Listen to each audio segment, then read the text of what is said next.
Welcome to the Runna Podcast. I'm Ben, head coach. And I'm Anya, international marathon runner, and we're proud to be the #1 rated running coaching service worldwide. We'll be bringing insightful conversation with truly inspirational guests, as well as running tips and tricks for runners of all abilities.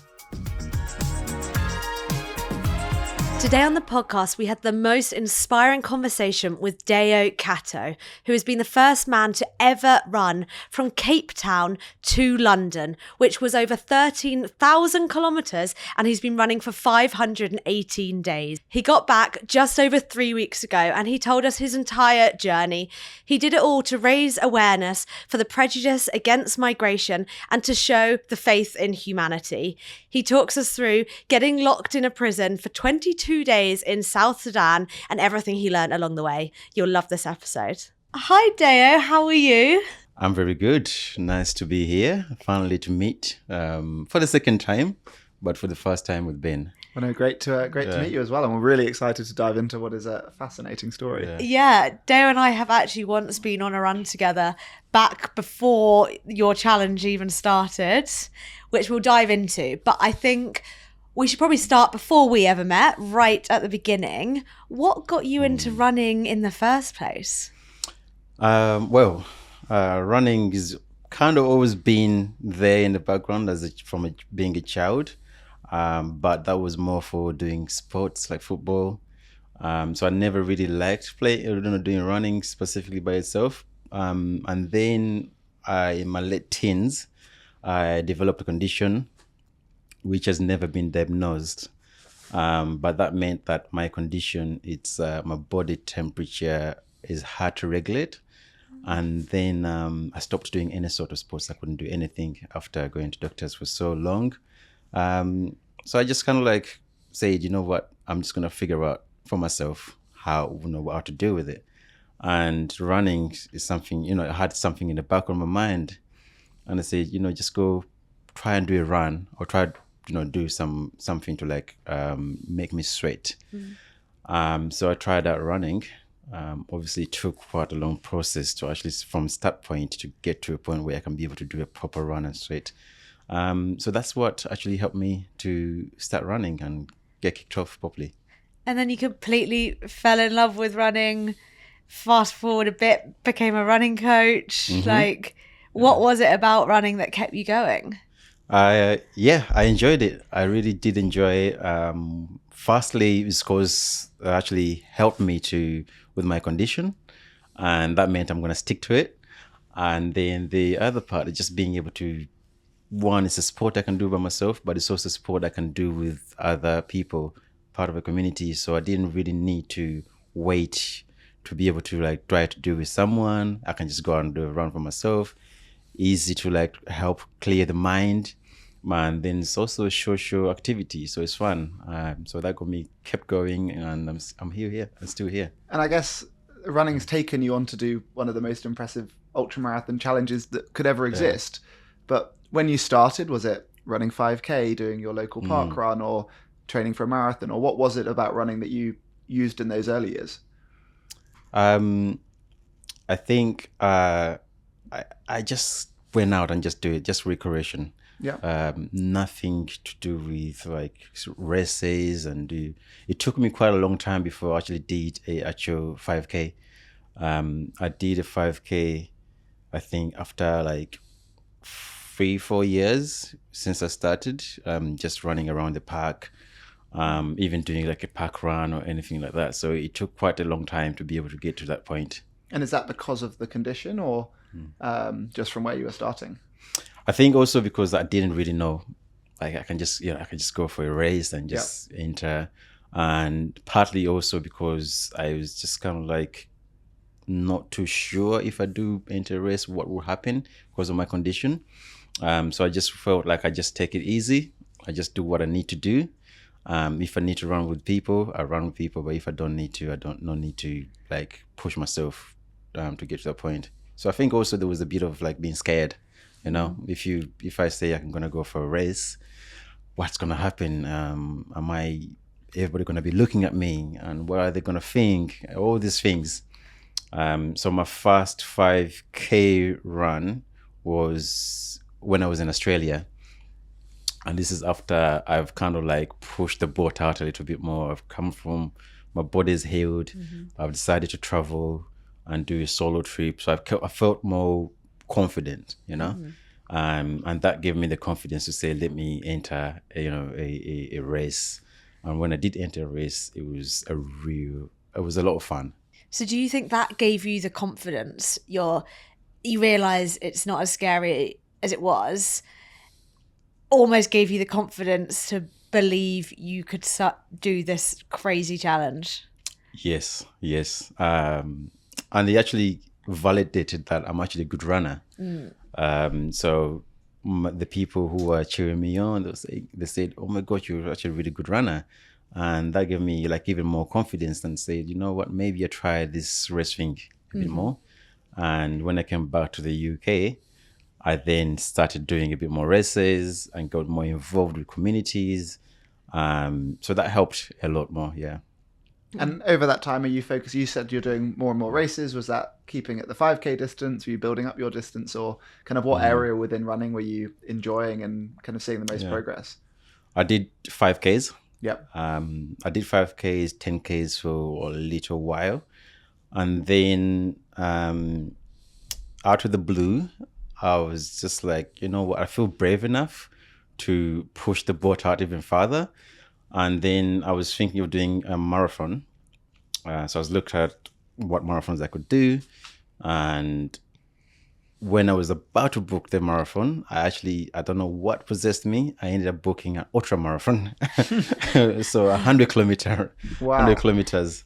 But yeah, I think that actually like leads into what we're here to talk about.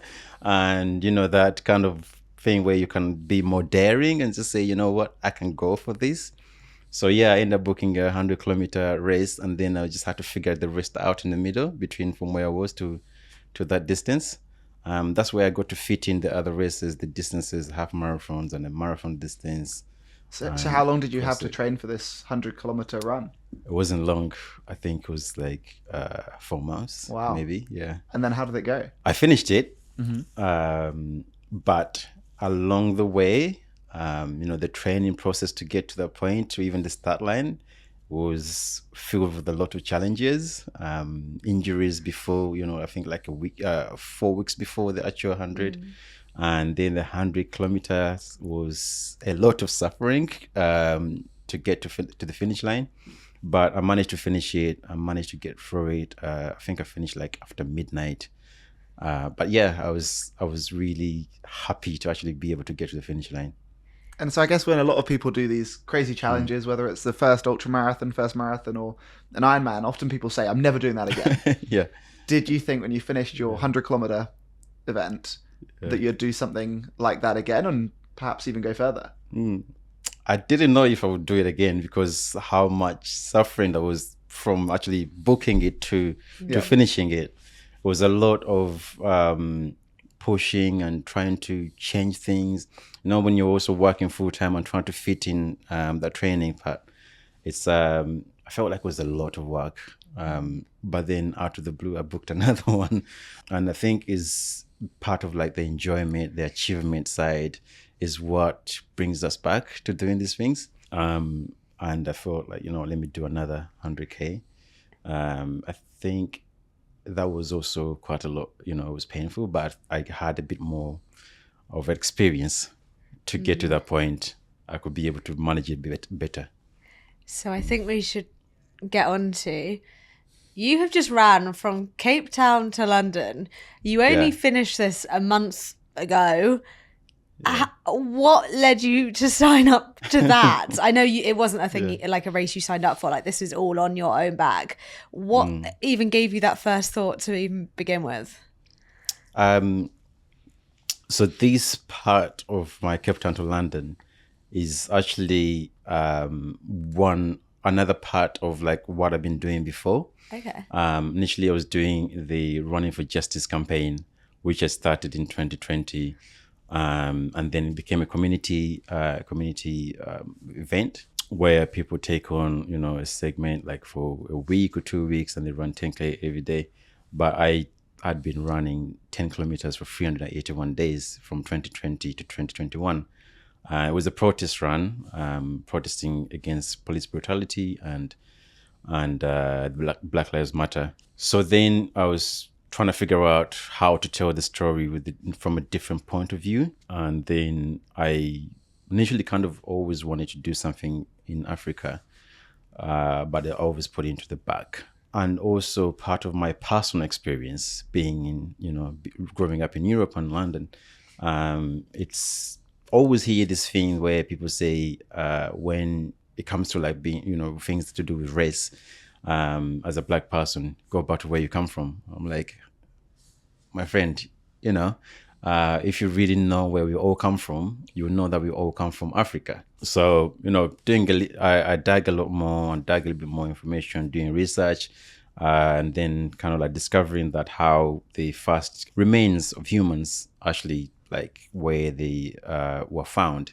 It's Cape Town, East Africa, Northern Africa, and there's a link there. So I came up with the idea, let me see how I can link these parts. So linking from Cape Town into East Africa. I'm from Uganda. That was a really nice thing to be able to say. I can just be able to go back to my country and visit, and then I can link the other parts of it, and then come all the way back to London as coming back home. So that is where the kind of like the thinking process came from, and how I can be able to show that and be able to let people know of this part of humanity. But also the other part is how we can be able to highlight the beautiful things about humans, the beautiful things about this world, and not always show particularly Africa from a negative lens, but show it from a lens where me as an African, why I love being an African, why I love being my country and the places I know. So I can be able to highlight that too. Yeah. Wow. And I can't wait to kind of chat more about what that journey entailed and the things you saw and your experiences over that journey. I guess you mentioned you did 381 days in a row where you ran over 10K. Yes.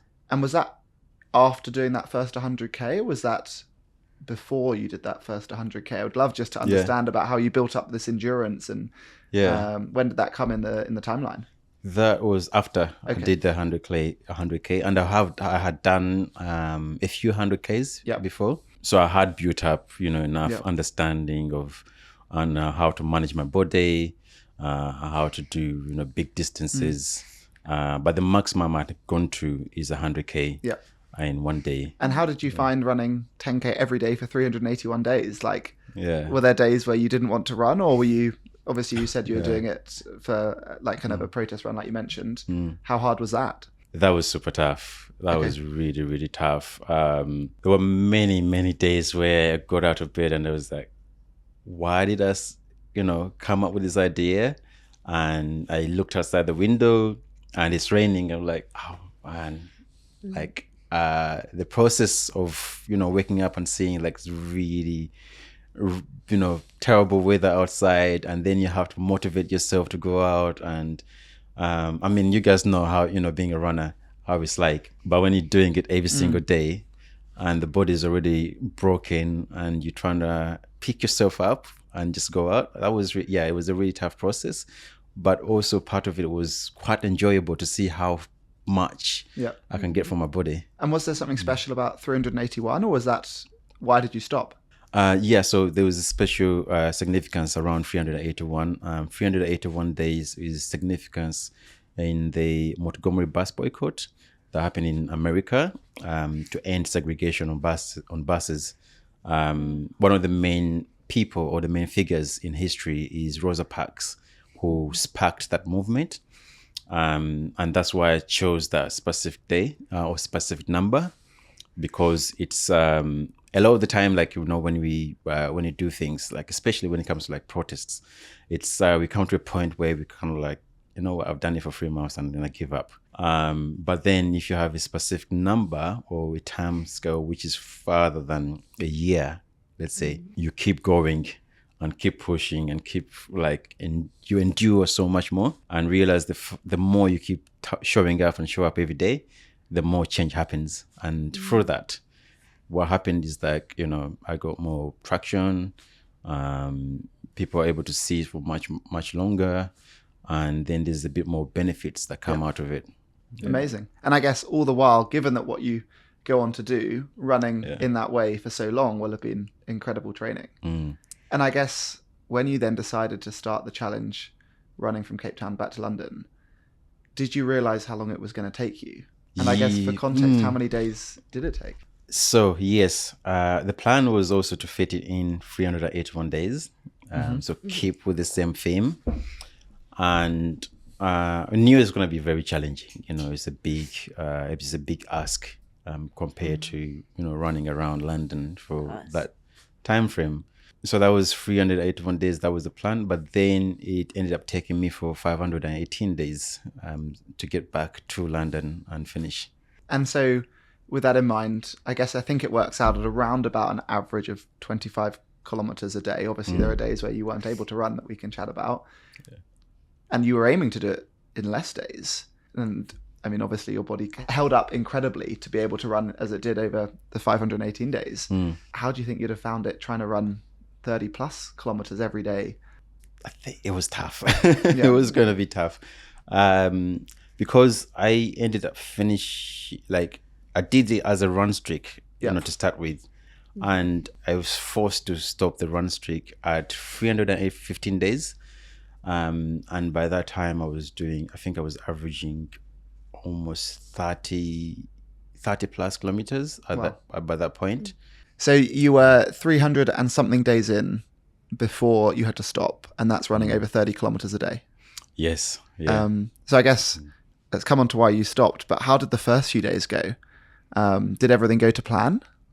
No, it never really goes to plan as you want it to go.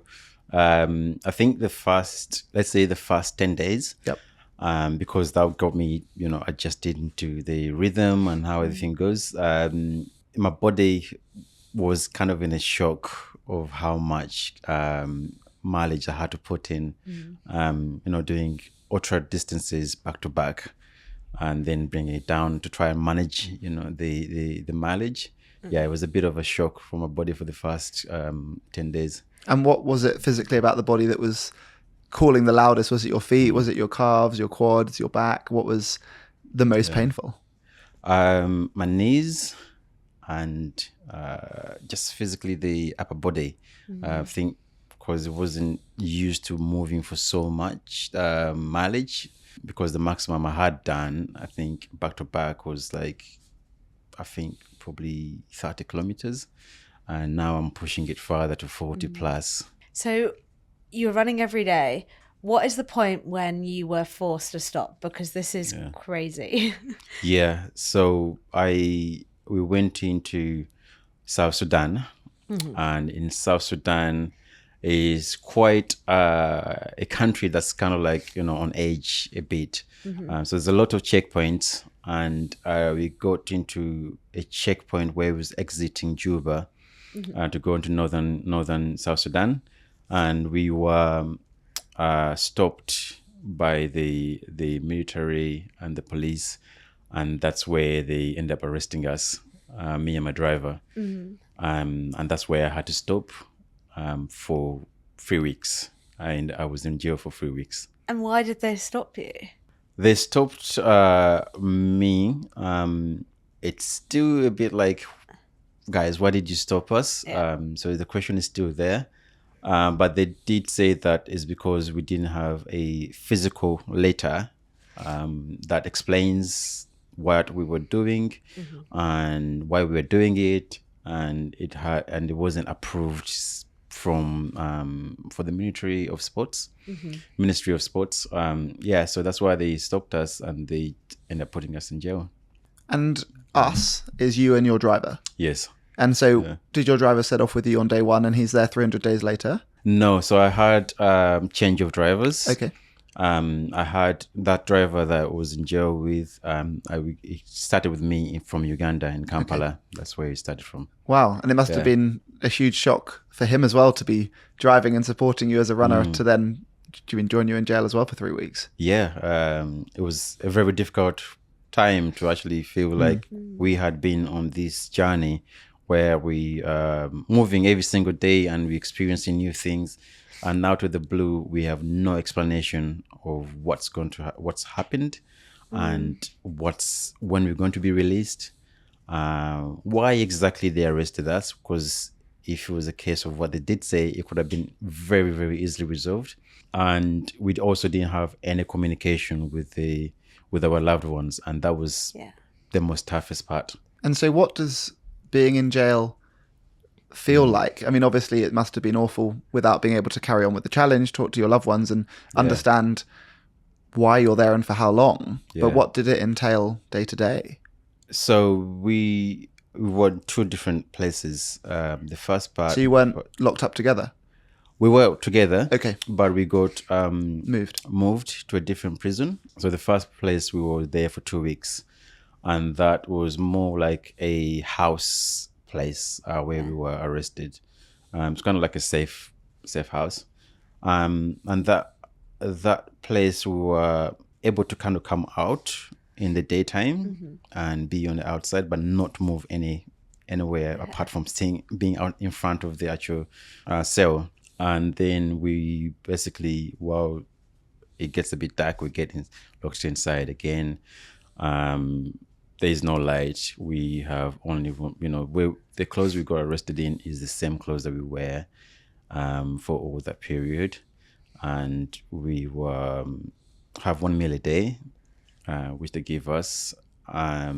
It was very scary for the first week, not knowing what exactly is happening. And everybody had all the soldiers who were around, they were very tense. So any sudden movement that we make is that they jump at us, and they were straight away like, where are you going? What are you doing? They shouted that and all of these things, like where you're very unsure. So you have to constantly, even to use the toilet, you have to ask for permission. To do anything, you have to ask for permission. If you're not allowed, you just have to sit there and wait. And every day was the same. This place was, it has a nickname called Mosquito House, and that gives you an idea of what what it's like, because there's thousands of mosquitoes every day biting you. So luckily enough, I didn't get malaria, which I was really worried about. But then after those 2 weeks, we were moved to a different prison without any explanation. I had been investigated because he was okay because he's Ugandan. For example, his Ugandan passport.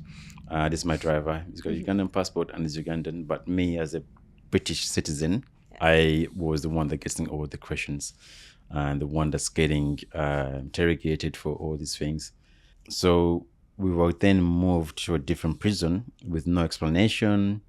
And then when we were taken there, and this was more confined space, there's no way we can be able to go outside to get any fresh air. It's all just kind of like we are inside all the time. And when we are in a cell with other people. So I was in a cell with 4 other South Sudanese guys. And then my driver was in a different cell with a mixture of different nationalities. For me, the people I was in the cell with, they didn't speak any English. And they didn't speak any Luganda, which the other language I speak. So communication was extremely difficult. And we were basically in the cell all the time unless we get let out for food. And that's the only time or period where we kind of like get to be outside of our cell and have a little bit more outside to talk with others and other people. And you never know how long you're going to be let out for. Maybe you can just get the food, get back inside and get shut back inside. And that's 24-hour lock-in. Even though we were actually one outside. And we were then get let out. And then sometimes we were let out for a lot longer. But you never know, and you're never sure. So anytime that I would feel like, thank goodness I'm being let out of the cell, so I can be able to talk to other people who actually understand me. Out of the blue, the officer would come, the prison guard would come, and they close you in, and then that part or that feeling of being closed back in is extremely tough to deal with, because you kind of like thinking to yourself, is that, you know what, I can have a little bit more of a breather to be able to say, to have a chat with Molondo, my driver, and be able to say, you know, how are you? How are you doing? How are you feeling? Just to have a conversation. Because I guess you're essentially in solitary confinement because the people that you're with don't speak any mutual languages with you. Yeah. And so when it came to getting released, did you know that you were going to be getting released with a day or two's warning, or was it just all of a sudden you were released? What happened? Yeah, all of a sudden it was like they came and called. They called us, and I actually thought, just calling us or maybe just ask us a couple of questions and then come back. So I had no idea what was going on. And then they took us to the office and they told us that we were going to get released. And that was like, whoa, like when you have that incredible weight that's kind of like lifted off, but then also not knowing what is coming up next or what to do, what I'm going to deal with. Did you think about just going home and quitting the challenge? I think I had that process during the whole time I was inside, and I was thinking about it, and I was like considering what happens once we get out. Do I continue? Do I just kind of like call it and just come back home? I think what got me to say I continue is because of the people who I met in prison. Really? They encouraged me and gave me the belief that I can just carry on. And they were the ones that actually helped to get us out. Because I think without them, it would have still been there for as long as the prison officers wanted us to be there. Was there a part of you that thought you'll be there for years? Like you didn't know why you were there? Was there a part of you that thought there might have been a mistake and you're going to be in prison for years and years? I was really hoping that it doesn't take longer than 6 months. When I was speaking to the other guys who were there in prison, they mentioned that there's ideally some kind of time frame when the people get released, which was like between 3 to 6 months. But you never really know, because all they know is that people get told that they're gonna be released, but you don't know what happens afterwards. So maybe they could be taken out of that prison and then taken to a different prison, transferred somewhere else. So I was just being as hopeful as I could be that once we get out, we're actually being released. Yeah. So you get released. You've now not ran for 3 weeks. Yeah. You've only had 1 meal a day, and you've not had any or much fresh air at all. How did it go when you started running again? It took me, I think, 2 weeks to try and start to run again. So I took time out in Egypt. My whole system was, it was not right. So my internal system, one eating, I couldn't really keep any foods down for some time. But I think it was also partly because I was really nervous, or I wasn't my body wasn't, or my mind as well, wasn't in the right place. So when I did start running, things started to function better. I was able to eat food, and then the food actually feels like it's nourishing and feels better. And my mind as well, the mental state started to clear up. So all that anxiety and pressure that I was having started to clear up. And because I use running as a source of, clearing the mind. And when I wasn't able to run, my mind wasn't clearing. So when I did get to start to move again, my mind cleared up and I started to feel much better and much happier as well. You just see the good in so many things and so many people, because I know part of the reason you were running in the first place was to show the prejudices of migration, which you obviously kind of experienced firsthand there, but then you also wanted to show the goodness in humanity as well. And obviously it's so easy to see all the bad things that happened in that prison, but then to turn it on your head, to remind you of all the reasons why you really run, and to then push on to really show the support that you got in prison to push you on. Like, yeah, that is crazy. How ironic was it for you when you were trying to show the prejudices of migration and ending up in that situation? Yeah, it's quite crazy. Like experiencing firsthand how migration impacts people. Because one, wars are forcing people to move. They have to move. They have no choice. But then when they do move, they end up in these kind of positions, and they kind of closed off. You never really see them again. But then on this other hand is that the people who find themselves in those positions are actually very understanding of the reason why they're there, and they're not trying to fight each other in any way, but they're more helping each other and trying to support each other in the best way they can. So that's that side of things is actually like keeps humanity going. That's what keeps you feel like, there's so much good out there, even in some of the darkest times that you can find yourself in. It's honestly such a powerful story. I can't believe it. So then you carried on. Your body got better, pushed on bit by bit. I guess, did you use the experience from the prison to keep pushing you forwards? Yes. There was a lot of factors as well, obviously, because the experience from prison, and because I had to basically get out of South Sudan as quickly as I could. I got out of South Sudan, but because also Sudan, the country above, is going through war. Yeah. And I couldn't be able to run through there. The other part is that we did a campaign called Run for Sudan.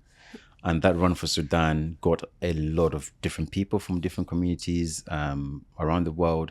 And we had other people from Sudan that had to escape, be part of that run. That was another factor that actually really helped, to know that these people are encouraging me to keep going. Have people who actually have had to flee war to be part of the run as well. That got me so fired up and say, you know what, I really need to keep going, and not just do it because I need to finish, but do it for them. And the support they're giving me. Yeah. Wow. And I guess all the while, you mentioned you had no contact to your family when you were in prison. Did you manage to make more meaningful contact thereafter? And did they come and see you on the way? Or have you still not been able to see them at this point? Yeah, at this point, I hadn't seen my family, and I didn't see them at all. Wow. For the whole journey until I finished. Logistically, it became really difficult to be able to do so, because then kind of like time was kind of like almost running out, because even though I didn't have a fixed time to finish, I also knew that the longer I'm out trying to move and run, it's the more strain it takes on the body, and the more it takes on the mind as well. So it becomes really difficult. So I just wanted to be able to say, look, I just want to move. Of course, also there's restrictions like visas, how long you can be in the country. Yeah. That also plays a massive part. So I didn't get to see them. Yeah. So it really is the people who are running with you through Sudan, keeping you going, and then on to the next country and on to the next. And the next country, yeah. And did it start getting any easier when you got out of Africa and into Europe, or how did it go? It became slightly easier, but also brought up different challenges in addition to that. So when I got out of Africa and going into Europe, became solo. I didn't have a crew driver. I didn't have a car anymore. So does that mean you're having to run with a pack on? Yes, yeah. Oh my So I end up gosh. having to carry the whole load of everything I need. That includes the tent, clothes, food, cooking equipment, everything basically.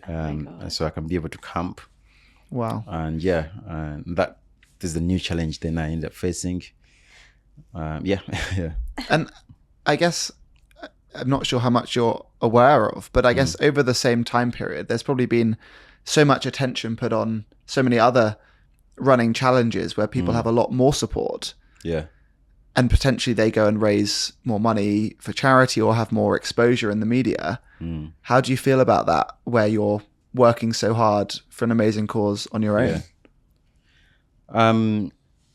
I think for me, this cause is more of a lifetime journey, kind of like you do. So I think it's one of those things that kind of like a bit of more of a slow burner. Of course, I think it's bigger than all the other challenges that anyone else has done. Not in terms of distance wise, but in terms of the message. And one is the first one ever attempted. And I think a lot of people would have thought that it's not going to be possible to finish because it's never been done before. And people were just kind of like waiting to see if I'm going to get to the finish line. And will I get there? Let's just sit on it. And not give that, that needed support as much as they would do. So it's tricky to say in case of in how it plays out between the two. Some other ones, people have done them before. It's kind of like have a bit more backing behind it to say if someone else has achieved it before, that means it's possible. But when no one has ever done it before, it is a bit more people who will just say, it's not going to happen. Wow. Yeah. And so eventually you get through Europe and you get back to London. How did it feel? Yeah, I was very, very, very emotional. Partly because I didn't realize how much it had impacted people. I was in it every single day, and while I'm in it, I'm just like, I just need to move and get through today and the next day. So when I saw all the communities in London come to support me, of course, there's all the other people who are joining me along the way, and seeing that finish line, the finish point, it was a lot, and I still think about it right now. I guess it was a day you'd thought about for years, and you had no idea how it was going to feel. You were saying you haven't actually run since. Has it changed running for you? Yes. Yes, it's changed the way I view running in many different aspects, and it still is, to go out for a run and move is still to benefit me mentally, but I see even more purposeful when I do move and when I run. So because there's much more of a wider community that actually impacts. Is running even more of like a privilege now, and you realize how lucky we are just to be able to go out and run? Whereas some of the countries you went through, they're not as privileged, and it was so much harder to get through those countries. London, let's say, we have it so good to be able to just say, right, I'm gonna, put on a pair of trainers, clothes and go out and run. And the surface of the roads is really good. You have nice paved roads and so on, and the places I was going through, and just to even be able to walk, on the side of the road is extremely difficult and challenging. And people have to, when a truck comes, they should have to jump off the side of the road and stand in bushes just so the truck can go past, or a car. and then go back on walk on the road. So there's those little things that you realize and you're like, wow. Me being in London and living in London, I have it so good. Wow. Yeah. And I guess kind of thinking about the way that you did the whole challenge yourself, and obviously with the driver at times, how did you fund it? Funding it is come a lot from the community and people who have seen this journey come together. It's been through GoFundMe, which I'm so grateful to have everybody as part of this. And then sponsors that have supported me, like Kid sponsors my Adidas Terrex community and Adidas runners. They've supported and funded me heavily, which is incredible. And other companies, much smaller companies, have been on this journey from the beginning to help and support me for this whole project. Wow. Yeah. And I guess I would love to know, having done all of that, and I know you've now had a few weeks off running, are you thinking about doing something like this again? Or what would be the next challenge if there is one? Or is that still something that you're thinking about in the back of your mind? I had thought about it, but there's nothing can top this. There's nothing else that can come up and just give it the same impact. I'm very much an impactful runner. So if there's a meaning behind it, I would do it. But if there's no meaning that feels very much about my values, then there's no point for me to do any other run. But I will, of course, I'll be able to do like a race or something like that, just for my mental. I guess you're still pushing the same message. Since the challenge, has anything changed? Has your message got through to people? Have you got like a legacy from the challenge? Or do we still need to do more? Obviously we do, but...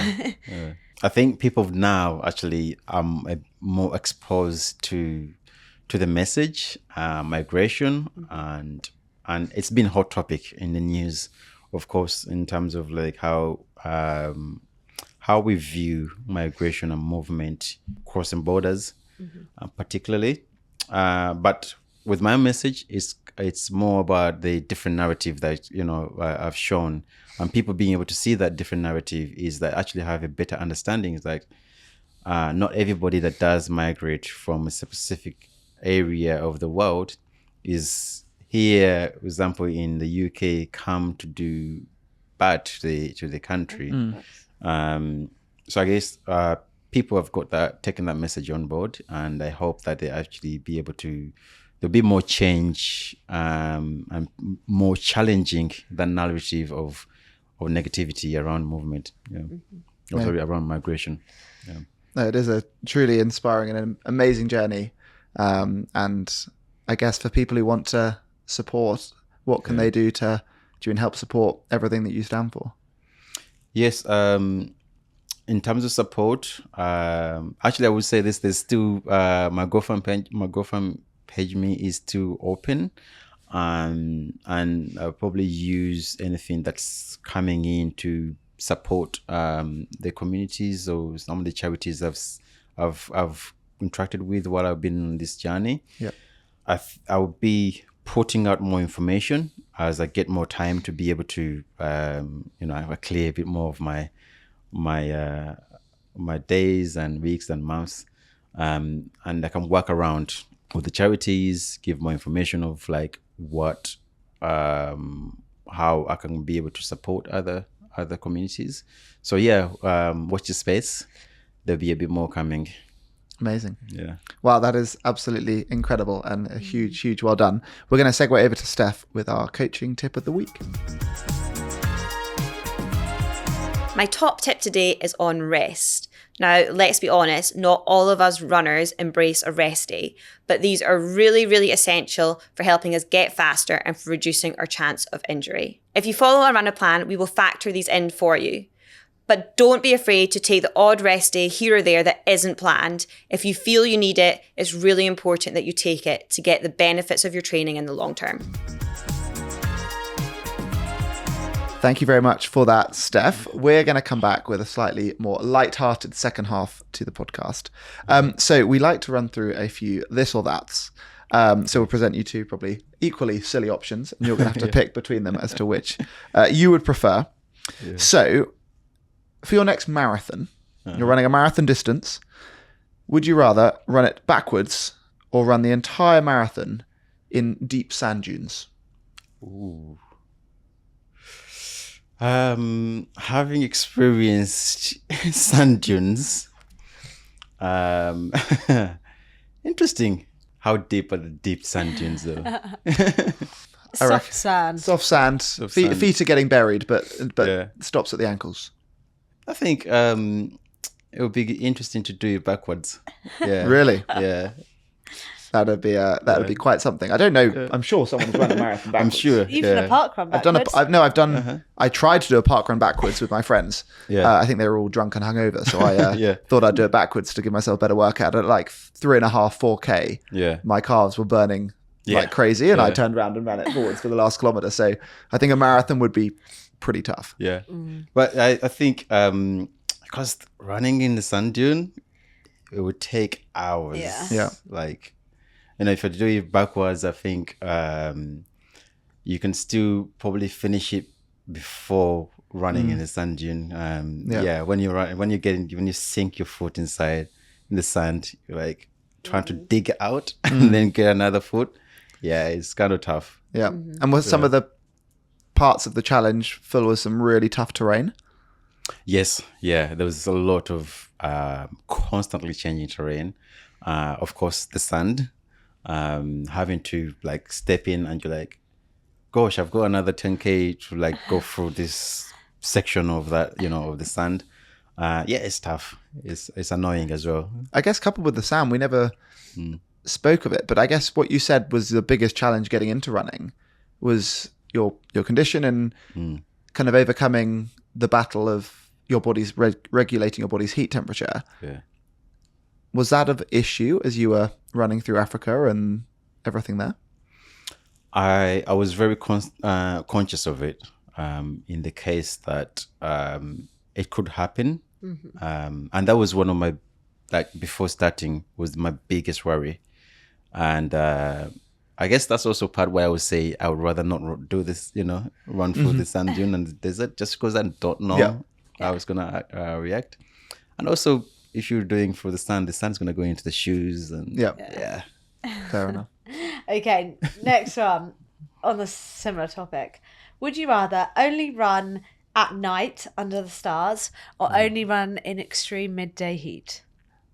I love looking at the stars. Yeah, I love looking at the stars. And the thing also play where are we when you're running at nighttime? Scary though. Yeah, at nighttime, if I'm running. Obviously London you can't really see the stars as well, but it's extreme heat at night. I bet you there's nothing magical about things. That. And I mean, you do all your running at 5 or 6 a.m. in London, so presumably you're running at night anyway. Yeah, probably. Yeah.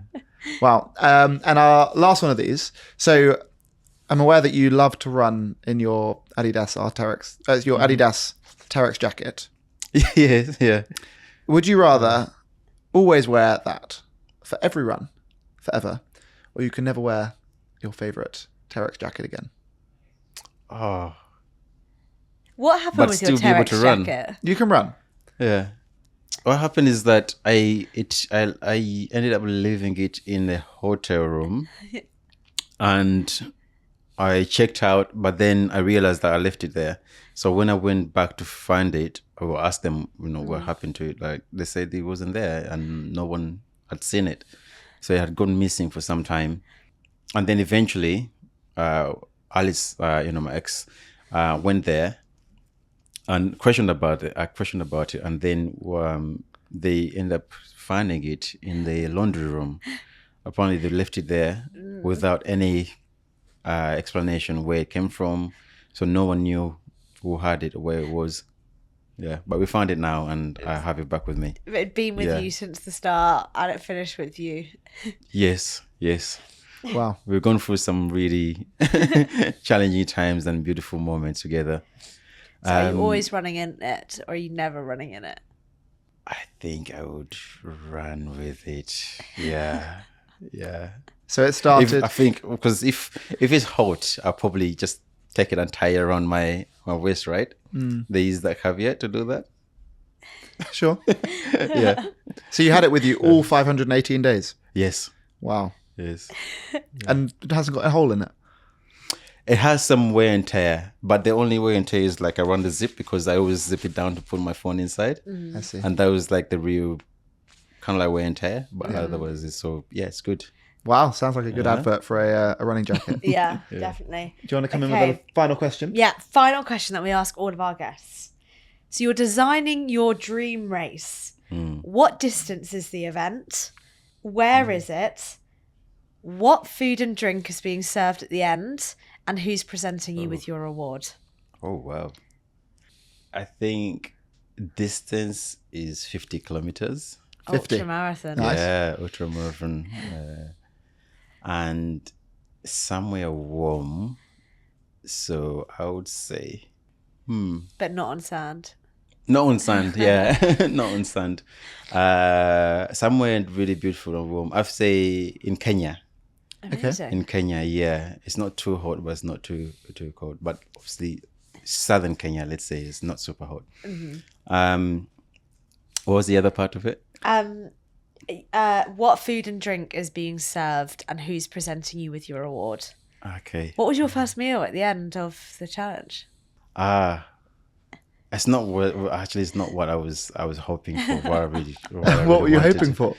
Proper traditional Ugandan meal. That's what I super wanted. But yeah, I think a snack would be mango and pineapple. Delicious.